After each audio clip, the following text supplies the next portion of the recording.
These things are real. They're here. This is happening now. A light appeared, and like a blue bar of light hovering over the road. On one side, witnesses could see it. On the other side, they couldn't see anything. Our night that we went out there, they were blasting the phenomenon with EM frequencies from Bowsy through the tunnels into the forest. Because those blue lights that we saw, plasma's being targeted by lasers. They were generating the phenomenon, which was probably what they were hitting was the actual phenomenon, the exposure, what they created from blasting this energy. They got immediately merged into UFOs, and I'm not sure what UFOs are, but these aren't spacecraft. These aren't extraterrestrial. High-power radars and ionospheric heaters are capable of making atmospheric plasmas. Now, these are glowing balls of light, like ball lightning. They can move from speeds that are stationary to many thousands of miles an hour. They will follow Earth energy gradients. If they're artificial, if it's by radar sweep, then they may be swept across the sky in regular or intelligent patterns. We have now released Land Quick Strike. Repeat, we have now released Land Quick Strike. We will deep dive into the world of UAP. Past to the present, and some considerations, historical accounts, possibilities, and some personal perspectives on a substantial number of UAP issues. Some involve close encounters with UAP and the effects on human beings. Add up threat assessment, weaponizing UAPs, and the race to be the first to do it. And we have a lot to unpack in this edition, the weaponization of UAP. I invite you to dig deeper, leave no stone unturned, to discover the indisputable truth to the tough questions regarding UAP. A shoe that fits. In an interview on Coast to Coast AM in March of 2013, Las Vegas businessman and space entrepreneur Robert Bigelow explained the essential conundrum that has stymied the UFO investigative community since the 1950s. Host George Knapp. This is not as simple as aliens coming from another planet, coming here in a flying saucer and landing on Earth. It's a lot more complicated than that. Bigelow. Far more complicated than that. Far more. These complications require a lot of time to get into. There is book after book after book that are written about narrow slices of aspects of the phenomena that deal with consciousness and that kind of thing. The basis of Bigelow's remarks is the phenomenon varies in presentation to the rational mind across time and according to the cultural presets of the specific mind that encounters it. It appears out of seemingly elsewhere, defies classical physics, leaves a deep impression upon the observer, and then returns to from whence it came, leaving wonder, confusion, awe, bewilderment, and scant evidence in its wake.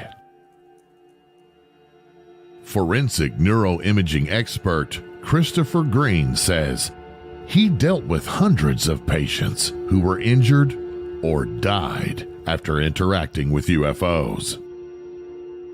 I'm the go-to physician in the Department of Defense for unexplained morbidity and mortality, he told DailyMail.com in an exclusive interview.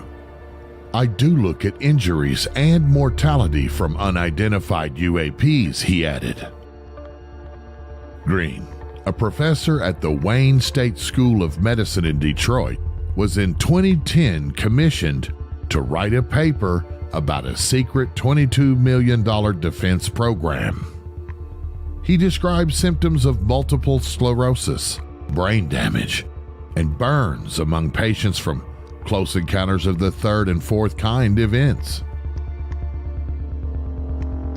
He said symptoms of many of these cases were similar to Havana syndrome, a mysterious illness affecting diplomats and U.S. officials in embassies around the world. Green said many of his patients experienced burns and brain damage, and that 1 in 10 died within 7 years of their reported encounter. A disturbing UFO injury case investigated under the DIA's OSAP contract was described in an October 2021 book co-authored by 2 of the program's managers. A 48-year-old biotechnologist, given the pseudonym Ron Becker by the authors, told OSAP investigators he was with his daughter driving 50 miles southeast of Bend, Oregon in May of 2005 when they saw 3 blue orbs flying in a field about 100 yards away. The father and daughter told OSAP manager and book co-author Colm Kellier that as they watched, the softball-sized orbs flew towards them and through their vehicle, one passing through Becker's arm and chest.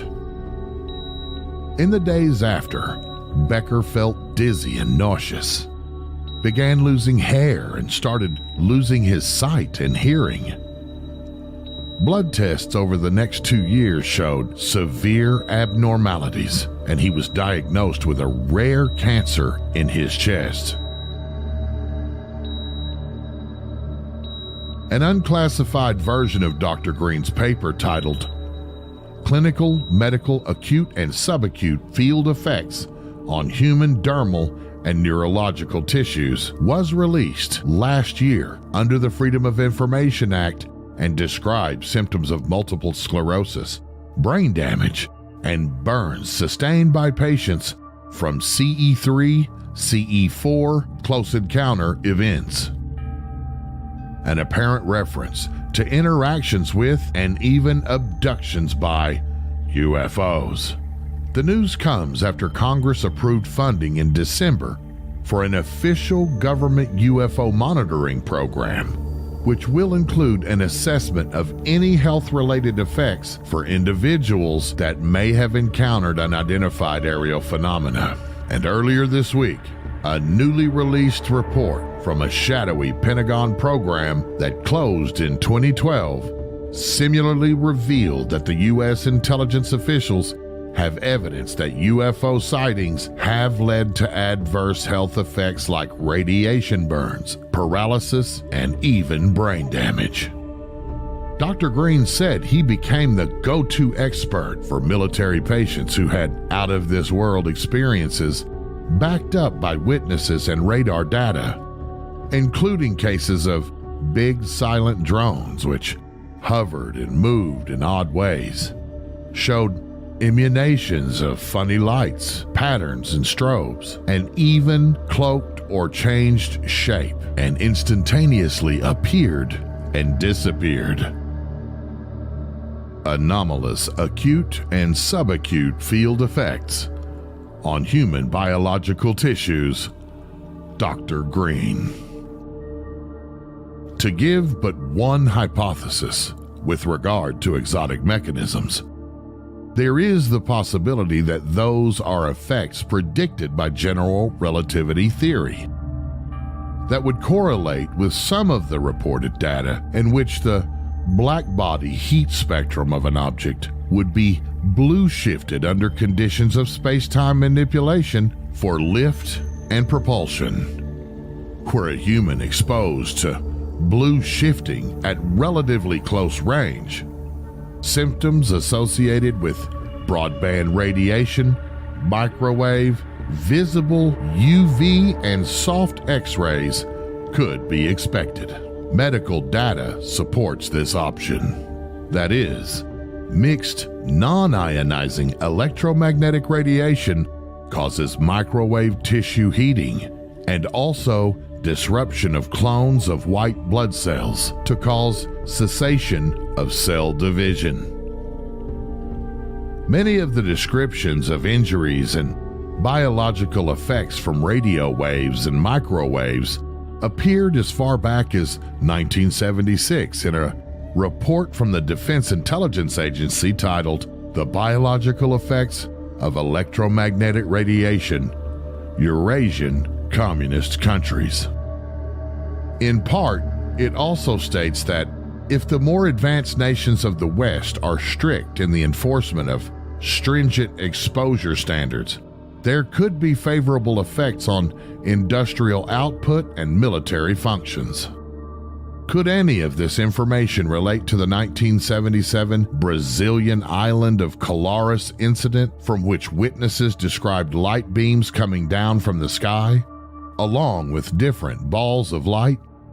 35 people were hurt and 2 people died after encountering beams and mysterious balls of light. Paralysis and burns were reported by numerous witnesses, as well as vision impairment. Emerging cognitive neuroscience and related technologies from the National Research Council identifies and explores several specific research areas that have implications for U.S. national security and should therefore be monitored consistently by the intelligence community. These ideas include neurophysiological advances in detecting and measuring indicators of physiological states and intentions of individuals. Number 2, the development of drugs and technologies that can alter human physical and cognitive abilities. And 3, advances in real-time brain imaging. 4, breakthroughs in high-performance computing and neuronal modeling that could allow researchers to develop systems which mimic functions of the human brain, particularly the ability to organize disparate forms of data. As these fields continue to grow, it will be imperative that the intelligence community be able to identify specific advances relevant to national security when they occur. To do so will require adequate funding, intelligence analysts with advanced training in science and technology, and increased collaboration with the scientific community, particularly academia. A recent article written by James Giordano titled "Weaponizing the Brain, Neuroscience Advancement Sparks Debate" went on to say, these include the use of various drugs and forms of neurotechnologies such as neurofeedback, transcranial electrical and magnetic stimulation, and perhaps even implantable devices for training and performance optimization of intelligence and combat personnel. Brain-computer interfaces could be used to control aircraft, boats, or unmanned vehicles. Military and warfare uses also entail the development and engagement of agents such as drugs, microbes, toxins, and devices as weapons, also called neuroweapons, to affect the nervous system and modify opponents' thoughts, feelings, senses, actions, health, or, in some cases, to incur lethal consequences. The use of neuroscience and technology to optimize the performance of military personnel could potentially lead to the creation of super soldiers. This remains a provocative and contentious issue. If we start to incorporate brain-computer interfacing, could it be that humans might become an artificial intelligence in the end? Maybe the idea is to create a similar but non-intrusive way of achieving this. or even what IBM recently reported on what is theoretically known as strong artificial intelligence.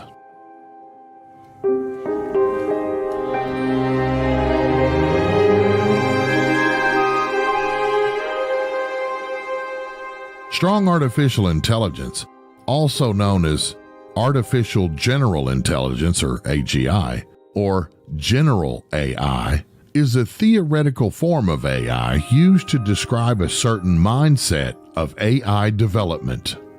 If researchers are able to develop strong AI, the machine would require an intelligence equal to humans. It would have a self-aware consciousness that has the ability to solve problems, learn, and plan for the future. Strong AI aims to create intelligent machines that are indistinguishable from the human mind. But just like a child, the AI machine would have to learn through input and experiences, constantly progressing and advancing its abilities over time.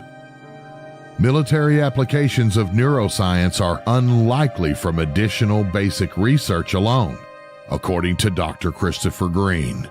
Due to funding issues, on August the 11th, 2008, Dr. Green went on to say that basic science funding is likely to stay stable and little serious research will delve into the psychopharmacology of interrogation. Thus, a vector that we may wish to explore is the new idea from several global laboratories that indicate culture matters in the decision to use any military application of a symmetric force.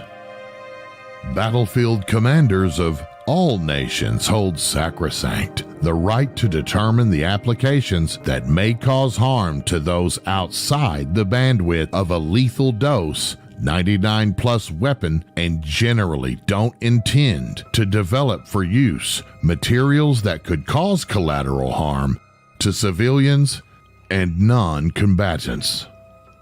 If governments or scientists were to try to develop a system to pre-screen neuroscientific cognitive manipulators, which would be HIPAA approved and tested and robust in its core science, success would be as likely as it was with mines and cluster bombs, meaning not likely.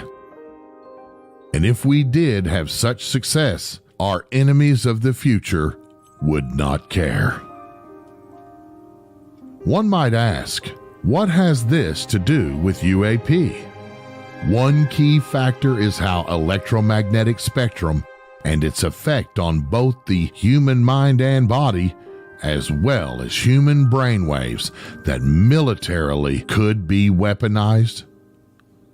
Research involving UAP experiencers, which includes the near-field effects of UAP, the more recently reported Havana syndrome, the U.S. Embassy in Moscow that was being targeted by the Soviets using microwave beams as far back as the 1970s, along with workers that may be working on technology in classified environments such as radar, as exemplified by Dr. Christopher Kit Green.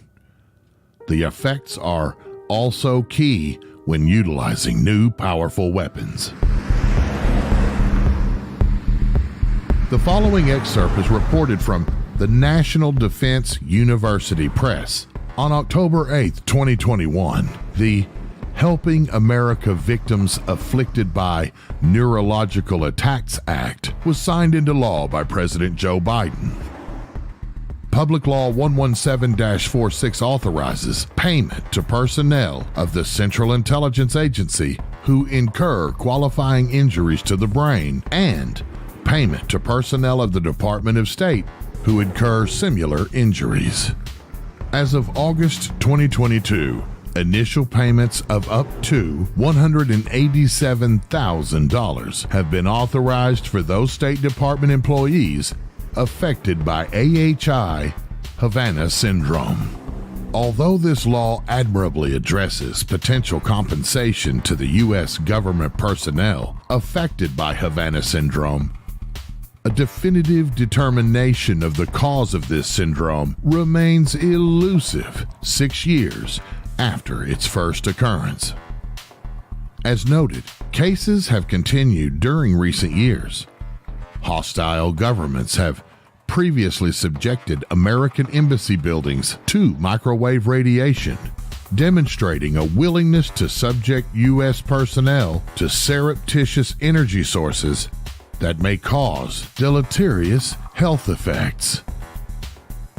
Until there is a consensus as to the precise cause of and methods to prevent or treat Havana syndrome, it will likely remain an enigma and health concern for diplomatic, intelligence, and military personnel globally. We have progressed considerably from attributing AHI Havana syndrome to noises caused by indigenous crickets. Yet the problems of identifying its origin and possibly perpetrators remain unsolved. Until answers are found, it remains undetermined if foreign actors have developed an indigenous method for hampering our overseas diplomatic missions, or if perhaps foreign postings in and of themselves contribute to the cause. Clarity on the cause and of treatment for the syndrome is now a U.S. government priority.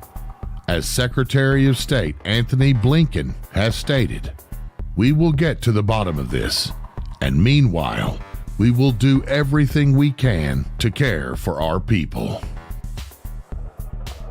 Question: if history repeats itself militarily, could it just end up being what they have, we must have, and therefore research and development toward both the method and the countermeasures of said Havana syndrome should be set in motion to ensure that it does not happen again? Or publicly, for now, is it best to ignore it and suggest that there is no Havana syndrome? So where does this leave those injured or psychologically affected by a near-field exposure to a UAP? Some might be compensated, some already have, or moving forward, will there just be another case of nothing to see here? What about the other effects described by witnesses in close proximity or near-field exposure? According to Dr. Christopher Green, contact effects at these frequencies negate any conclusions as to wavelength effect. Coupling may not occur in a traditional sense of induced current or voltage causing cell transport effects. Maybe that is what Dr. Green was suggesting when describing some of the effects John Burroughs was exposed to. That is, non-ionizing radiation of mixed frequencies. An interesting hypothesis worthy of investigation. Dr. Green continues, the chronicity of neuropsychiatric and paucity of acute neurological signs continue to support the hypothesis of a narrow HF through EHF non-ionizing radio frequency band of exposure. Let's not forget that application of the microwave hearing technology could facilitate private message transmission. It may be useful to provide a disruptive condition to a person not aware of the technology. Not only might it be disruptive to the sense of hearing, it could be psychologically devastating if one suddenly heard voices within one's head. Bioeffects of selected non-lethal weapons. INSCOM, U.S. Army Intelligence and Security Command, 17th of February, 1998. In a thesis by Mohammed Jamil, written for Psychological Scales, November 19, 2022, available online, goes on to suggest that the microwave auditory effect, also known as the microwave hearing effect or the fray effect, consists of audible clicks induced by pulsed or modulated microwave frequencies. The clicks are generated directly inside the human head without the need of any receiving electronic device. The effect was first reported by persons working in the vicinity of radar transponders during World War II. During the Cold War era, the American neuroscientist Alan H. Frey studied this phenomenon and was first to publish information on the nature of the microwave auditory effect. Pulsed microwave radiation can be heard by some workers. The irradiated personnel perceive auditory sensations of clicking or buzzing.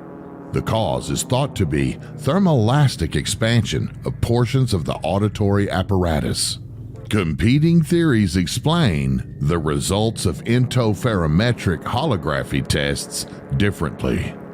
In 2003 and 2004, the Waveband Corp had a contract from the U.S. Navy for the design of an MAE system they called Medusa, intended to remotely, temporarily incapacitate personnel. The project was canceled in 2005. A recent article by Fortean Winds interviewed Stanford professor of pathology, Dr. Gary Nolan. The author cites, "He is especially well suited to the task of analyzing people who come into contact with UAP, as he is the founder of 8 biotech companies and listed among Stanford's top 25 inventors. It's fortunate he chose to spend the last 10 years looking into cases of people who have been affected by their proximity to UFOs, as they don't have anywhere else to turn. Most people won't even believe they came into contact with something anomalous, much less their health has been negatively impacted.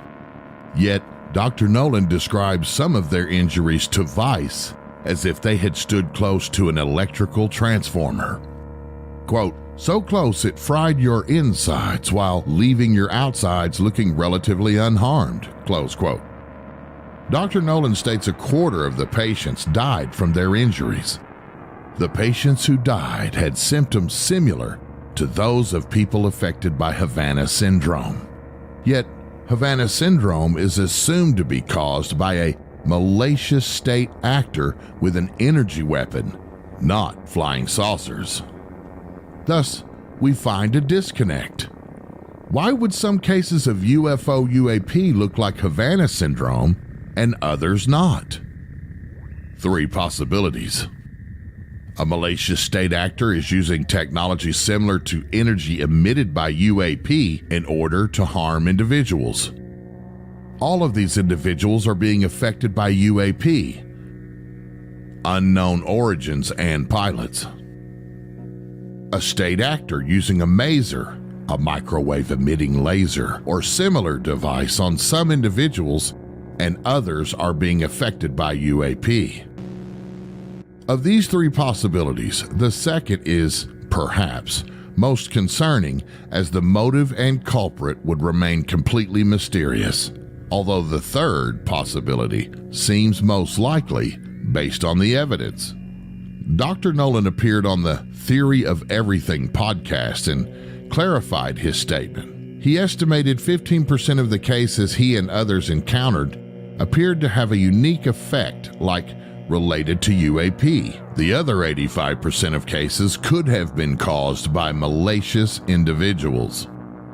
Those other 85% of cases were caused by an abundance of electromagnetic energy we as humans can produce, such as X-rays, gamma rays, and microwaves. That does not mean that they were not caused by UAP.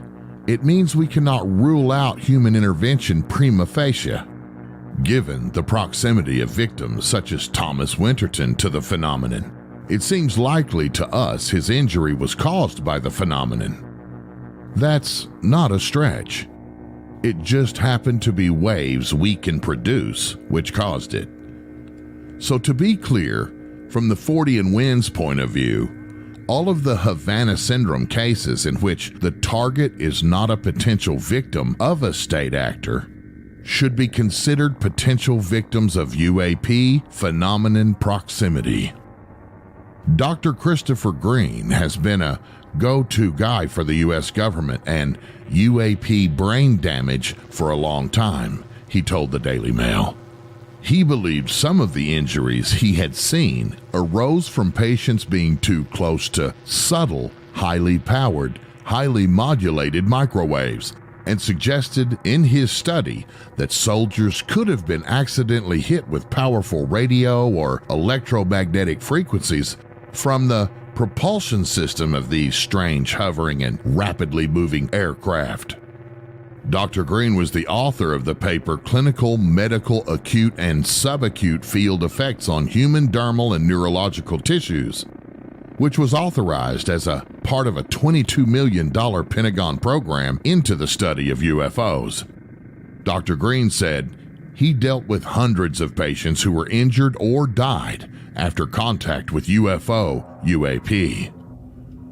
In January of 2022, the U.S. intelligence community, with different levels of confidence, agreed Havana syndrome was not being caused by a foreign or state actor and had yet to determine a specific source.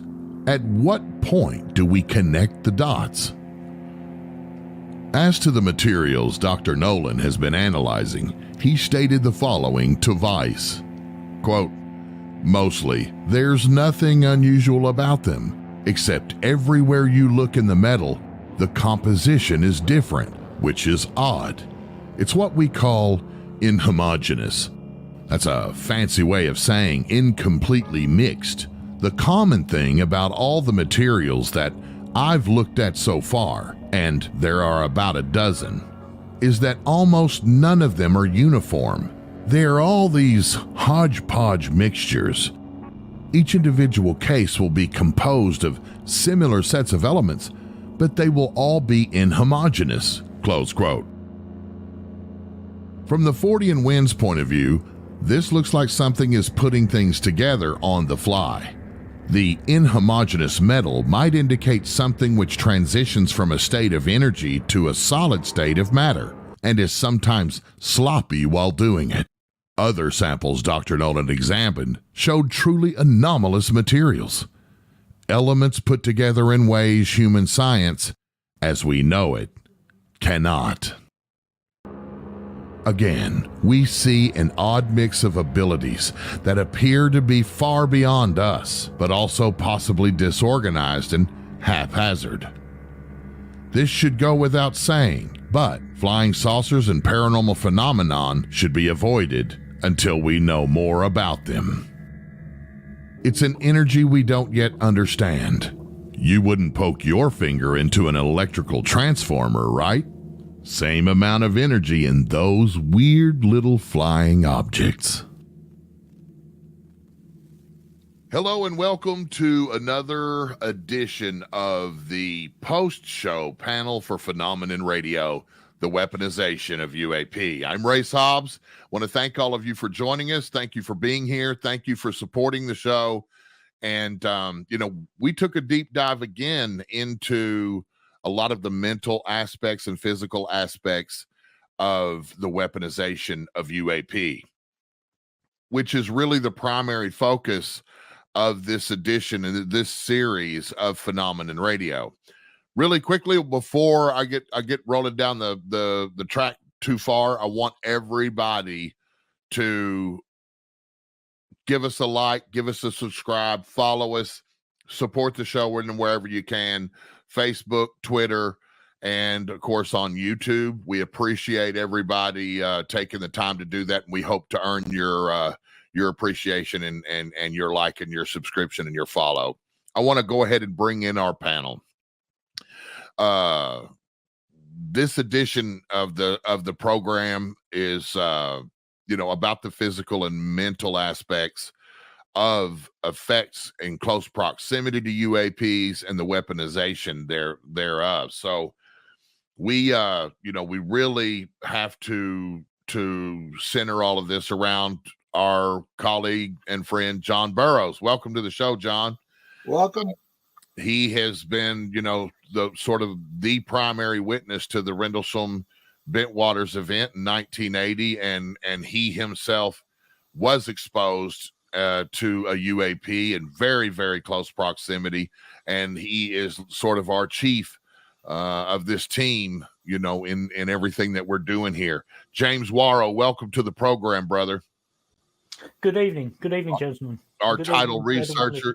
Yeah. Our title researcher, our archivist, the brain behind running down all of this data and collecting all of this data, all of his life in this subject. We are second to none out there when it comes to top tier researchers. And then our film maker, our resident professor, Simon Holland. Welcome to Greetings. you guys. We really stroked down the path this go round with a good deal of data on the human effects, the effects on human biological tissue. Again, we talk about Dr. Green quite a bit in this episode, and rightfully so.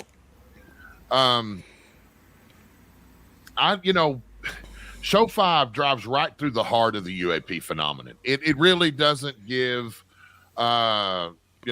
we could do this for 5-6 hours straight easily with everything that James and John have compiled and the work that Simon and I add to the program. Just scratch the surface of the subject that, really baffles us all in this day.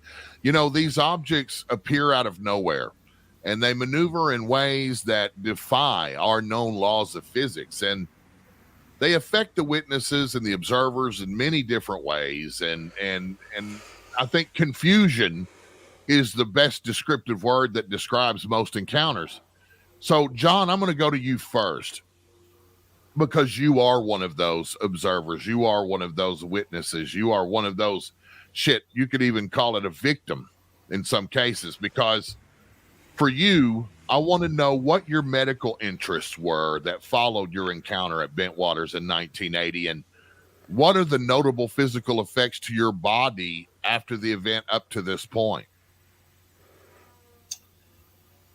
Well, I mean, when it first happened, I had no idea what we were dealing with. So, I mean, over the years, I started having heart issues, eye issues, not feeling well, which ended up later on coming to fruition and proving out that, based off declassified documents and other things, that the heart issue, which I didn't have coming into the military and showed its ugly head right after the event, were related to what this declassified condign document said was UAP radiation, which ties somewhat into terrorist radiation, which also would be what affected my eyes, because when I was examined, when I started having eye issues, the first thing the doctor asked me, a specialist, was, have I been exposed to radiation? And what this all leads to is the fact that I have eye issues with a small tear in my eye wall. So whatever we encountered during that 3-day event did affect me health-wise. Let me ask you this. Like right after it happened, like in the days that followed, how long was it before you saw a physician of any kind for any physical problems? Well, the diagnosis came 5 months later, but the actual not feeling well was I didn't feel the greatest after the event. So the whole time frame through January through July, before they discovered the murmur, that I just didn't feel right. I can't even explain how. I just seemed more tired. I just didn't have the energy and the perk that I had. I mean, again, hindsight is the fact that I should have probably pushed more about what we were exposed to. But back then, I just was told it was being looked at. No one raised any concerns about our health. And even though I didn't feel well, I didn't really think about or attribute why I didn't feel well to what happened to us. I can't explain why, other than I just didn't. So, Yeah. Suffice it to say that after the event, after these 3-4 days that this all went down, no military or DOD physicians or anybody called you in to ask you any questions or pose any questions to you or sort of review what happened and ask you how you were feeling or anything like that? Okay, for me personally, again, just like people said, they were brought in and interrogated, which I have no recollection of. I remember writing a statement, turning it in. I don't remember being examined, but other people do. So that's the best I could tell you. I have no memory of anything further than being asked to write a statement, which I did, meeting with the wing staff, or do I have any memory of being examined by a medical doctors until they found a heart murmur, which is a civilian doctor. And at that point, I went back to the base with that diagnosis, and they sent a doctor from Wright-Patterson in. He examined me, and from that point, immediately had me go up to Wright-Patterson for a bunch of tests. So as soon as the military, the part I remember was as soon as the civilians identified my issue, the military jumped right into it. And they ended up sending me to Wright-Patterson, which is interesting if you know the history of Wright-Patterson. So, which I didn't, again, at the time. I mean, this is all stuff that back then we didn't have the internet. We didn't have the coverage. There was no talk about anybody. Well, I should say that Cash Landrum happened. So after Cash Landrum, I guess, I don't know how long it was afterwards, they started saying they didn't feel well now, the health issues. But I didn't at first attribute any of my issues to that. I had no idea why a perfectly healthy person that came in the Air Force, me, all of a sudden developed a major heart murmur, which makes no sense. Nor did the military actually give me a reason why. The answer I got from Wright-Patterson was, you had these issues and we're going to monitor them going forward. Right. And of course, eye problems as well. Look, that came a little later. I mean, that came a few months afterwards, but yes. Yeah, but I mean, that's months. That's not like years. Well, no, I didn't even feel well afterwards. So you didn't have any eye problems going into the military. No, and then I didn't have a tear in my eye wall. I'm just telling you. Right. So, let me ask you something real quick before we move on. Now, there's some conversation, and I get this a lot because people know we're friends, and they're like, they ask me that I get a myriad of questions. Everybody reaching out to me wanting to get John Burroughs on their show and all of that. But this question comes up quite often where there was talk about Colonel Halt or somebody's, I think it was Halt that said, that John Burroughs seems to attract these things or bring these things in while this event was going on. Does that make any sense to you? Well, okay, so this is where I have to be clear. In the hypnosis, that comes out. So, but again, it's not from memory. It's from the hypnotic Right. hypnosis, where it says they want Hall in the hypnosis. I repeat that he says they wanted us here, they wanted you here, they've been communicating with us. So that came out of my hypnosis, not from memory, from Hall or myself. Okay, thanks for clearing that one up, because that one I get a lot. I get a lot about that, because it would suggest that Hall had knowledge of something that everyone else didn't. Can I ask a question? Of course. John, that's really interesting what you just said, and thanks for going over your symptoms and the history of your symptoms. Today, you seem to be the focus of attention. The Air Force and the military want you. I believe that they see you as holding a clue, a key to what actually happened. When did that change? When did you become suddenly approached by the top echelons, the Kit Greens and the other people who are interested in you, and the Wright-Patterson people, was there a moment when suddenly you realized that they were very interested in you because of your symptoms? Well, after we testified, Pat Frascogna, myself, Peniston, and Nick Pope did a panel, or they did a hearing a citizens hearing, and we did 2 sessions with ex-members of Congress that were pretty moved by the fact that my records were classified. I provided proof that they were. Right. In fact, when they broke between session 1 and 2, one of the guys on the panel from Utah made a few phone calls and was just shocked that this was taking place.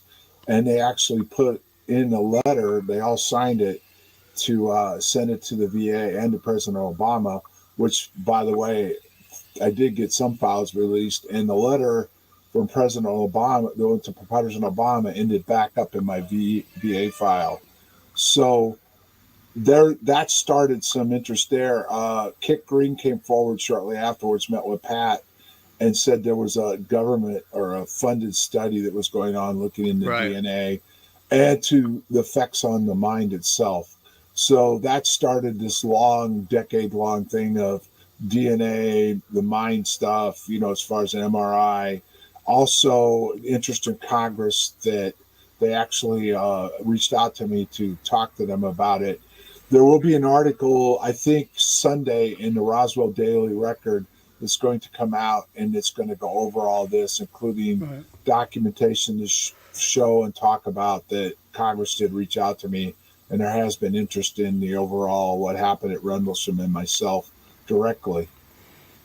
So that is going to be on Sunday, May the 7th. For everyone who watches this podcast after its live presentation, on Sunday, May 7th, it's supposed to be in the Roswell Daily Record, the storied Roswell Daily Record.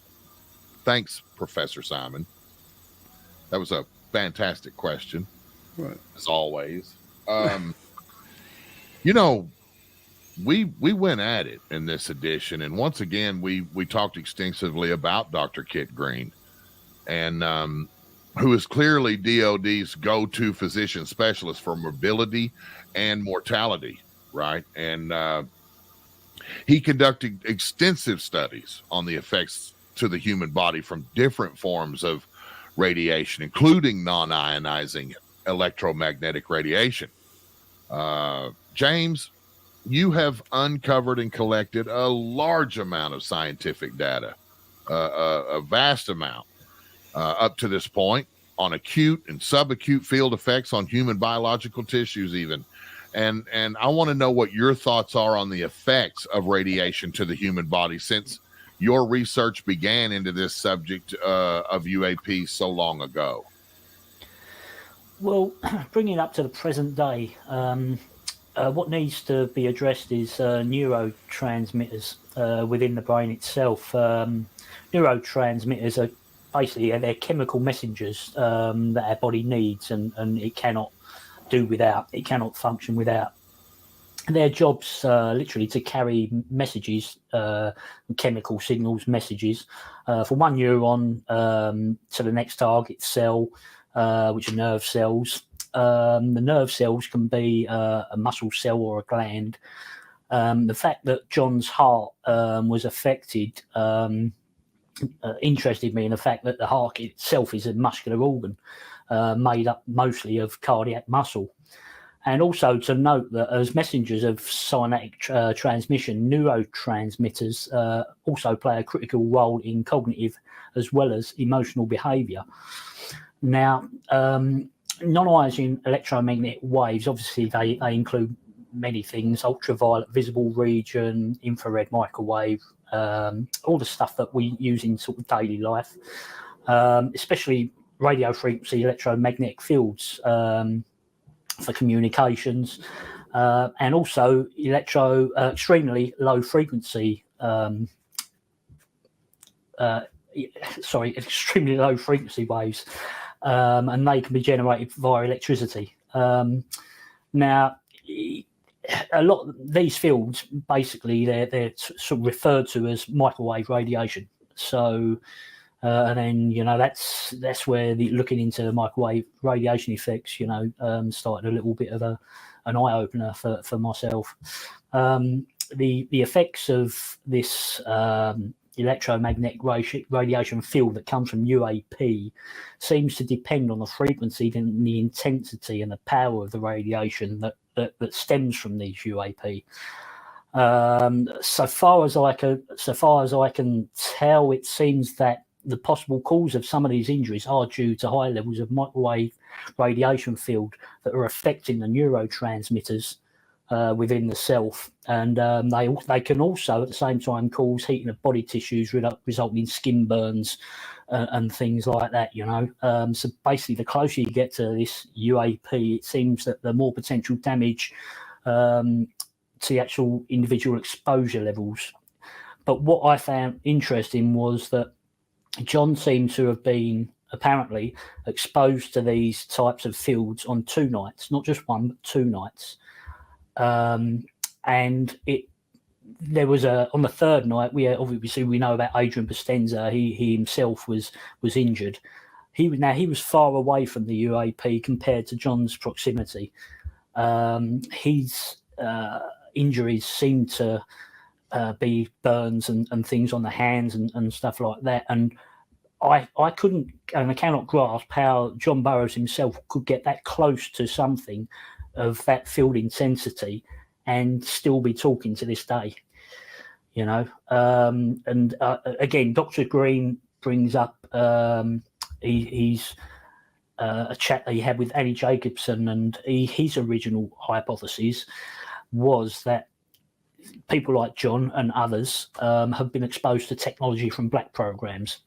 He suggested that advanced state-of-the-art high-energy technologies developed in special access programs, including non-lethal weapons, holograms, cloaking devices, and drones. But he also went on to say that he has no idea of how any of these programs that he was aware of back in the day can do these sorts of things. So that leaves a question, that we're all looking for. What was it that they were exposed to? What is this UAP? Can I add to that, please? Please do, John. There's a few things that can stand out. I supposedly went into it both nights, which nobody else did. The other factor was Adrian on night 3 actually had it touch his hand in just the front part where I went in, and he said I disappeared. Kit Green actually wrote a paper that was declassified, that was the DIA had, that actually talked about biological effects. So that paper actually was classified until it was declassified through FOIA. But that paper and 37 other papers were presented to Senator John McCain's committee while he was still alive. And part of what they were presenting was the ability to go further with exotic technology. And you could go under exotic technology. Are you saying it's UFO technology? That's a good question, but it actually was looked at as their point of view as exotic technology, the future of war. So that all plays into all of this, and those documents are there, and they really did go forward with McCain after he got read in through my case, and I got my settlement, and that's one of the things that'll be discussed in the newspaper article. And the other factors why I probably survived was after I had my surgery. The what do they call it, Professor, when they do after they look at your tissue after the surgery? Yeah, biopsy or whatever you call it. They did look at it, and that's how they got my DNA, tissue DNA, not only blood but tissue. But in it, a leaflet a valve has 2 leaflets, one inside, one out. I actually had 2 leaflets on the inside. And what they speculated was the 2 leaflets protected me from having just one damage so bad I would have died. Wow. So if I hadn't had the 2 leaflets, which is rare, which is discussed in this article, I wouldn't have made it. I would have died out there that night. So. Wow. And your medical records are still sealed up and locked away, and no civilians are going to be able to get to them. They won't even let, like if I got sick, because the way the VA is, especially in certain locations, you have to have civilian doctors, like emergency room or something like that. Even when I got sick last time, one of the procedures before I was discharged was to do an echo on the heart, and the VA refused to allow the civilian doctor to do it. I had to go back down to a VA facility to have it done. So, yeah. Also in this edition of the program, we dive into the electromagnetic spectrum and its effects on both the human mind and body, and then also as well as the brain and the brain waves. that militarily could be weaponized. There's things called direct attack weapons and so forth, and everybody just about has heard about Havana syndrome, and which we talked about in this program. Professor Simon, give us your take on the link between human UAP exposure and military weaponization. Race, that is such a good question. And my answer is, I have no idea. But that's exactly what drew me into this whole team and very much contacting John Burroughs, because when I read the British MOD Condign report, long before meeting John and yourself and James, I was amazed. There, in this MOD document, which was made specifically to brief future members of Parliament if the MOD ever were asked questions about UAP, is a lookup table of human health effects of exposure to UFOs, UAP, and electromagnetic radiation. And I thought, hang on a minute, why are they doing that? You know, it was an extensive survey, every single effect out of possibly a survey of hundreds of service people, probably, or laboratory experiments. How are humans actually affected with exposure to high levels of EM, non-ionizing radiation, and more interestingly for me, the exposure to high levels of plasma radiation, just standing next to glowing balls of plasma. And they did that survey, and it was an eye-opener. So when I then futurely got in touch with John Burroughs, I realized that John Burroughs is the key. Because if we understand what John Burroughs was exposed to, what he stood next to, what he was enveloped with in Rendlesham Forest in 1980, we can understand, I hope, what it was that actually occurred on those fateful nights. And that's fascinating, because still encoded in John's body, inside his DNA, and sadly with his actual real physical injuries, his heart valve explosion, his tearing, as he told us tonight, of his retina, it's all exactly clues to what he was too close to. And I find that is a way of unlocking the mystery of what UAP might be, and has it been weaponized? John's exposure took place on a military base. You know, something was going on. Was it highly strange, or was it highly strange and augmented by humans? And that is exactly what we are, as a team, are exploring. You know, this entire show is just one part of a series. Right. And Simon, this, how deep this goes, we can only imagine. But I can tell you this, just like we said earlier, John Burroughs' medical records are still sealed. They're still locked away. They're still classified. Right. What is the reason why he will never be able to see the medical records from back then that belonged to him? I mean, correct. What would be the reason to lock them away from him and his physicians, do you think? Exactly. No, exactly. And what James Worrow has discovered, and something that I've been also researching, is that this interest in electromagnetic directed energy weapons and plasma research predated Rendlesham Forest incident. There's laboratories all over the world working on this as a potential weapon system. Now, what the origin of it is, I still don't know. You know, are the weaponization people looking at the highly strange, the extraterrestrial, the force of nature, the unknown bit of physics?